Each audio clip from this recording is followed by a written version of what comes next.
just like we can discuss chemical reactions and how they have certain equilibrium constants, we can discuss the same for the solubility of compounds, where initially they might be solids, but when they dissolve, they break up into separate ions and give aqueous ions. Now, a reaction or a process like this is governed by an equilibrium constant, K, Sp, where K, Sp, is the solubility product constant. It's just an equilibrium constant. And again, we include our products over reactants, but we cannot include things like solids. And so this solid you see is not included in the equilibrium constant. We only use one. And so just like we could discuss Q versus K before, we can discuss Q versus K now. If Q is less than KSP, then eventually it will need to equal KSP in order to have a state of equilibrium. And so Q should increase until it's equal to KSP. Now Q is governed by, or is equal to, the concentrations of the products using their exponents at a given moment. So if initially Q is less than K, then and Q needs to increase, that means that the amounts of ions dissolved will have to increase as well. So the concentrations of dissolved ions can increase. So more solid can dissolve as long as there is more to be dissolved. So if you see that Q is less than KSP, this means that you have an unsaturated solution. You could dissolve more of the compound if it's available. If Q is equal to KSP, you're at a point of equilibrium. You can't dissolve anymore. And so you have a saturated solution.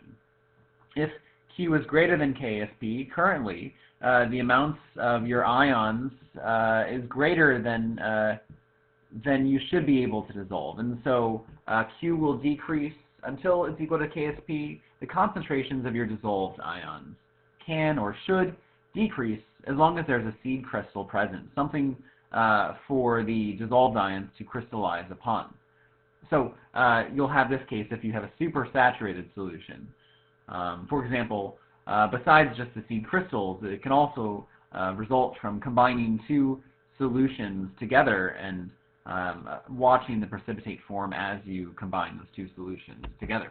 As an example of that problem, we can ask, will a precipitate form when 0.10 liters of 0.0080 molar calcium nitrate solution is added to 0.40 liters of 0.0050 molar sodium phosphate solution, with the KSP of calcium phosphate being 1.2 times 10 to the negative 26.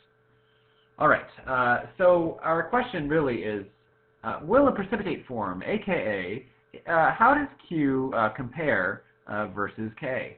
A precipitate will form if Q is greater than K. So we can calculate Q by considering the reaction in which calcium phosphate dissolves into calcium ions and phosphate ions, as we saw up top.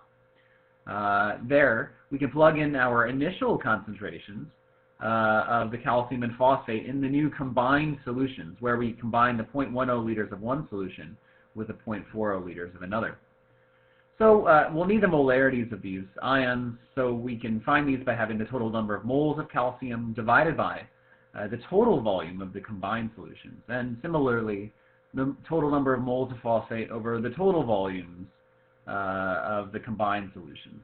And so getting your new molarities and accounting for these combined solutions, we find these values, which will give us Q is 6.55 times 10 to the negative 14. Now you'll recall that K was 1.2 times 10 to the negative 26. Here, Q is greater than K, and so you should have a precipitate form. The reaction should go in the reverse direction, forming more solid and giving less dissolved ions. Another problem, you're told that you have a saturated lead chloride solution, and the KSP of lead chloride is 2.4 times 10 to the negative 4. Given that the concentration of lead in this solution you know to be 0.034 molar, find the concentration of chloride in that solution. So we're told that we have a saturated solution, aka K is equal to QSP. So we shouldn't expect any further precipitation to occur. So if we have the value of K, and we're told the concentration of PB, and we're going to expect that it won't be changing very soon, we can then find the concentration of chloride. So rearrange this equation for chloride by dissolving both sides of this equation by concentration of lead, giving you this. And then take the square root of both sides. Then you can find the concentration of chloride to be 0.0840 molar. What if you added more chloride to this solution? Then temporarily you might have a higher concentration of chloride dissolved, more than is possible. And so what that would do is increasing the concentration of this, it would drive the reaction that way, and decrease the concentration of lead dissolved. But ultimately, in a given moment, we would then get back to a state of equilibrium.